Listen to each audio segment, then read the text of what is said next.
అందరికీ నమస్కారం అండి. కొంతమంది ఏ పని చేసినా కలిసి రావట్లేదని చాలా బాధపడుతూ ఉంటారు. ఎంత ప్రయత్నం చేసినా ఆర్థికంగా స్థిరత్వాన్ని పొందలేకపోతున్నామని, డబ్బు సంపాదించినా ఆ డబ్బు ఇంట్లో నిలవటం లేదని, ఏ పని చేసినా కూడా కలిసి రావట్లేదని, తమకు అదృష్టం కలిసి రావట్లేదు, తమ జాతకం ఇంతే అని చాలామంది బాధపడుతూ ఉంటారు. ఇలాంటి వారు వాస్తుపరంగా కొన్ని నియమాలను పాటించినట్టయితే ఏర్పడిన కష్టాల నుంచి బయటపడవచ్చు. ఈశాన్యంలో కనుక కొన్ని వస్తువులు పెట్టినట్లయితే వారి యొక్క సమస్యలన్నీ కూడా తీరిపోతాయి. అయితే ఈశాన్యంలో ఏ వస్తువులు పెట్టాలి, ఎలాంటి నియమాలు పాటించినట్టయితే వారి యొక్క అదృష్టం కలిసి వస్తుంది, ఇలాంటి విషయాలన్నీ కూడా ఈ వీడియోలో మనం తెలుసుకుందాము. ముందుగా ఒక చిన్న రిక్వెస్ట్ అండి. మీరు గనక మొదటిసారి మా ఛానల్ చూస్తున్నట్టయితే మా ఛానల్ సబ్స్క్రైబ్ చేసుకోండి. పక్కనే ఉన్న బెల్ ఐకాన్ యాక్టివేషన్ చేసుకుంటే మేము పెట్టే వీడియోలన్నీ కూడా మీకు ముందుగానే నోటిఫికేషన్గా వస్తాయి. ఇప్పుడు ఆర్థిక సమస్యల నుంచి బయటపడటానికి ఈశాన్యంలో మనము ఏ వస్తువులను పెట్టాలో తెలుసుకుందాము. ఈ ప్రకారము ఈశాన్యానికి ఈశ్వరుడు అధిపతి. అందువలన ఈశాన్యంలో కనుక కొన్ని వాస్తు నియమాలు పాటించినట్లయితే తప్పకుండా మంచి ఫలితాలు ఉంటాయి. ఈశాన్య దిక్కు ఆరోగ్యాన్ని, ఆనందానికి, సంపదతో నేరుగా సంబంధాన్ని కలిగి ఉంటుంది. ఈశాన్య దిశలో ఏ వస్తువులు ఉంచినట్టయితే మంచిదో ఇప్పుడు తెలుసుకుందాము. ఈశాన్య దిక్కు ఈశ్వర స్థానం కాబట్టి అక్కడ గనక కూర్చొని ఈశ్వరుని ధ్యానం చేసినట్లయితే ఈశ్వరుని యొక్క అనుగ్రహము తప్పకుండా మనపైన కలుగుతుంది. ప్రతిరోజు ఉదయము నువ్వుల నూనెతో ఈశాన్య దిక్కున దీపం గనక వెలిగిస్తే చాలా మంచిది. ఇలా చేయటం వల్ల సంపద పెరుగుతుంది, కష్టాలు, బాధలు అన్నీ కూడా తొలగిపోతాయి. దేవుడి యొక్క అనుగ్రహము ఎప్పుడూ మీ మీద ఉంటుంది. ఒక చిన్న గిన్నెలో నిండుగా బియ్యం వేసి దాన్ని ఈశాన్య దిశలో గనక ఉంచినట్లయితే ఇంట్లో పాజిటివ్ ఎనర్జీ పెరుగుతుంది. దానితో ఆర్థికంగా పరిస్థితి చాలా మెరుగుపడుతుంది. కలశానికి ఎంతో విశిష్టత ఉంది.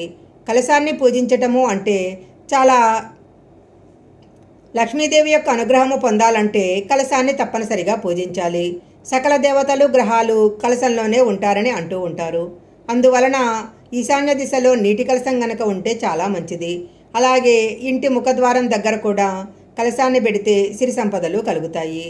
ఒక గిన్నెలో రాళ్ల ఉప్పు వేసి ఆ గిన్నెను ఈశాన్య దిశలో ఉంచినట్లయితే ఇంట్లో ఉన్న నెగటివ్ ఎనర్జీ అంతా పోయి ఇంట్లోకి పాజిటివ్ ఎనర్జీ వస్తుంది. ఈ గిన్నెలో వేసిన ఉప్పుని తరచుగా మారుస్తూ ఉండాలి.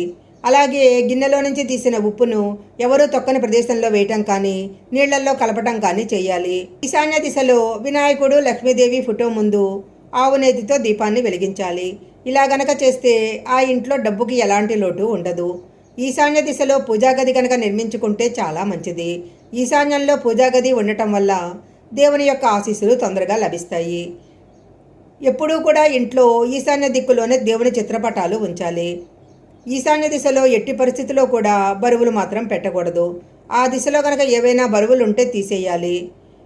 ఇంట్లో ఈశాన్య దిశలో బోరు నిర్మాణం కనుక ఉన్నట్టయితే తప్పకుండా మంచిది. ఇంట్లో ప్రధాన ద్వారానికి ఇంటి ప్రధాన ద్వారం ముందు ఎప్పుడూ కూడా శుభ్రంగా ఉంచుకోవాలి. అలా గనక ఉంచుకున్నట్లయితే ఆ ఇంట్లో పాజిటివ్ శక్తి పెరుగుతుంది. తాబేలు విగ్రహాన్ని పూజా గదిలో ఉత్తరం వైపు ఉంచుకోవాలి. అలా గనక ఉంచుకుంటే ఆర్థిక ఇబ్బందులు తొలగిపోయి సంతోషం వెల్లివిరుస్తుంది. ఇంట్లో గనక లాఫింగ్ బుద్ధ విగ్రహాన్ని ఈశాన్య దిశలో పెట్టుకుంటే చాలా మంచిది. ఈశాన్య దిశలో లాఫింగ్ బుద్ధ విగ్రహం ఉంటే అదృష్టం కలిసి వస్తుంది. ఇంటి ప్రవేశ ద్వారానికి గంధంతో స్వస్తిక్ గుర్తు వేసి కుంకుమ బొట్టు పెట్టుకోవాలి. స్వస్తిక్ గుర్తు ఉన్న ఇంట్లో డబ్బుకి ఎలాంటి కొదవ ఉండదు. ఇంట్లో ఈశాన్య దిక్కు ఎప్పుడూ శుభ్రంగా ఉండేలా చూసుకోవాలి. లేదంటే ప్రతికూల ఫలితాలు ఇంట్లో వ్యాపిస్తాయి. ఫిష్ అక్వేరియం గనక ఇంట్లో ఉన్నట్లయితే మంచి పాజిటివ్ శక్తి వస్తుంది. అందువలన ఈశాన్య దిశలో ఒక అక్వేరియాన్ని పెట్టి 9 బంగారు రంగులో ఉండే చేపలు, ఒక నల్ల చేపను అందులో ఉంచాలి.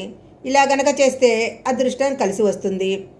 ఈశాన్య దిక్కులో ఆవు, దూడ, కామధేనువు, బుద్ధుడి విగ్రహాలను పెట్టుకోవచ్చు. ఈశాన్య దిక్కులో ఎలాంటి పరిస్థితుల్లో వంటగది మాత్రం ఉండకూడదు. వంటగది గనక అక్కడ ఉన్నట్లయితే అనారోగ్య సమస్యలు ఇంట్లో ఎక్కువైతాయి. వంటగదిని మార్చడానికి సాధ్యం గనక కాకపోతే గ్యాస్ బండ్ దగ్గర ఒక ఆకుపచ్చ రాయిని ఉంచాలి.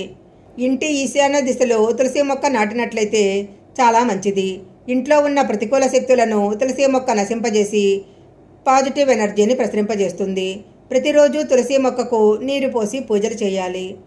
ప్రధాన ద్వారము ఎప్పుడూ ఈశాన్యంలో ఉంటే చాలా మంచిది. ప్రతి శుక్రవారము తులసి పూజ చేసినట్లయితే వారు తప్పకుండా ఐశ్వర్యవంతులవుతారు. శుక్రవారం ఉదయమే స్నానం చేసి లక్ష్మీదేవి ప్రతిరూపమైన తులసిని పూజించినట్లయితే పసుపు కుంకాలు 10 కాలాల పాటు చల్లగా ఉంటాయి. చదువుకునే విద్యార్థుల గది ఎప్పుడూ ఈశాన్యంలో ఉండే చూసుకోవాలి. అలా చేయటం వల్ల వారికి విద్య పట్ల బాగా ఆసక్తి పెరుగుతుంది. వాస్తు ప్రకారము ఈశాన్య దిశలో ఎట్టి పరిస్థితుల్లో బాత్రూమును నిర్మించకూడదు. బాత్రూమ్ కనుక ఆ దిశలో ఉన్నట్లయితే మానసికంగా శారీరపరంగా ఈశాన్య దిశలో బాత్రూమ్ కనుక ఉన్నట్లయితే మానసికంగా ఆరోగ్యపరంగా కూడా ఎన్నో సమస్యలు వస్తాయి. ఇంటి మెయిన్ డోర్కి ఎప్పుడు మామిడాకుల తోరణాన్ని కట్టి ఉంచాలి. మామిడాకుల తోరణము ఇంట్లోకి ప్రతికూల శక్తులు రాకుండా అడ్డుకుంటుంది. అలాగే ఇంట్లో పాజిటివ్ ఎనర్జీ పెరుగుతుంది. ప్రతి శుక్రవారము ఇంటి గడపకు పసుపు రాసి కుంకుమ బొట్లు పెట్టాలి. ఎవరింట్లో అయితే ఇంటి ముందు కళ్ళాబు చల్లి ముగ్గులేస్తారో, అలాగే వారి ఇంటి గడపకు పసుపు కుంకుమ రాసి పూజిస్తారో, ఇంటి ప్రధాన ద్వారానికి మామిడాకుల తోరణము కట్టి ఉంటుందో అలాంటి ఇంట్లోకి లక్ష్మీదేవి వెంటనే ప్రవేశిస్తుంది. ఏనుగుపై విహరిస్తున్న లక్ష్మీదేవిని గజలక్ష్మి అంటారు. గజలక్ష్మీదేవి ఫోటోను ఇంట్లో ఉన్నట్లయితే చాలా మంచిది. కొత్తగా పెళ్లి చేసుకున్న జంటలు ఈశాన్య దిశలో ఉండే గదిలో ఉండకూడదు. పడక గది కూడా ఆ వైపున ఎట్టి పరిస్థితుల్లో నిర్మించకూడదు. అలా గనక ఈశాన్యంలో ఉన్న గదిలో నిద్రించినట్లయితే వివాహ జీవితంలో గొడవలు ప్రారంభమవుతాయి. ఈశాన్యంలో బరువులు పెట్టినట్లయితే జీవితంలో బరువులు పెరుగుతాయి. ఈశాన్య దిశలో కుబేర యంత్రాన్ని పెట్టి పూజించినట్లయితే ఆర్థిక పరిస్థితి మెరుగుపడుతుంది. ప్రతిరోజు కుబేర యంత్రాన్ని పూజించినట్లయితే కుబేరుడి యొక్క అనుగ్రహము కలిగి ఆ ఇంట్లో డబ్బుకి ఎలాంటి లోటు ఉండదు. ఈశాన్య దిశలో ఎలాంటి బరువైన వస్తువులను ఉంచకూడదు. ఈ స్థలం ఎప్పుడూ చాలా విశాలంగా ఉండాలి. ఈశాన్యంలో ఏవైనా వస్తువులు పెట్టినట్లయితే ఆ ఇంట్లో ఎప్పుడూ కూడా గొడవలు జరుగుతూనే ఉంటాయి. మనము ఇంట్లో డబ్బులు పెట్టుకునే బీరువా విషయంలో చాలా జాగ్రత్తలు తీసుకోవాలి. సరైన దిశలో గనక బీరువా పెట్టుకోకపోయినట్లయితే ఆ ఇంట్లో ధన నష్టం జరుగుతుంది. అనేక ఆర్థిక ఇబ్బందులు ఎదుర్కోవలసి వస్తుంది. ఇంట్లో బీరువాను ఎప్పుడు నైరుతి దిశలో మాత్రమే పెట్టుకోవాలి. అప్పుడే ఆ ఇంట్లో డబ్బుకి ఎలాంటి కొదవ లేకుండా ఉంటుంది. ఈశాన్యము మూసివేసినట్లుగా ఉండే ఎలాంటి కట్టడాన్ని కూడా కట్టకూడదు. ఆ వైపు గదులను నిర్మించకూడదు. ఈశాన్య దిశలో ఇలాంటి నియమాలన్నీ పాటించినట్లయితే ఆ ఇంట్లో తప్పకుండా లక్ష్మీదేవి యొక్క అనుగ్రహం కలుగుతుంది. ఈ వీడియో కనుక మీకు నచ్చినట్లయితే లైక్ చేయండి, షేర్ చేయండి. ఇలాంటి మరిన్ని వీడియోల కోసం మా ఛానల్ సబ్స్క్రైబ్ చేసుకోండి. పక్కనే ఉన్న బెల్ ఐకాన్ యాక్టివేషన్ చేసుకుంటే మేము పెట్టే వీడియోలన్నీ కూడా మీకు ముందుగానే నోటిఫికేషన్గా వస్తాయి. మరొక మంచి వీడియోతో మళ్ళీ కలుసుకుందాం.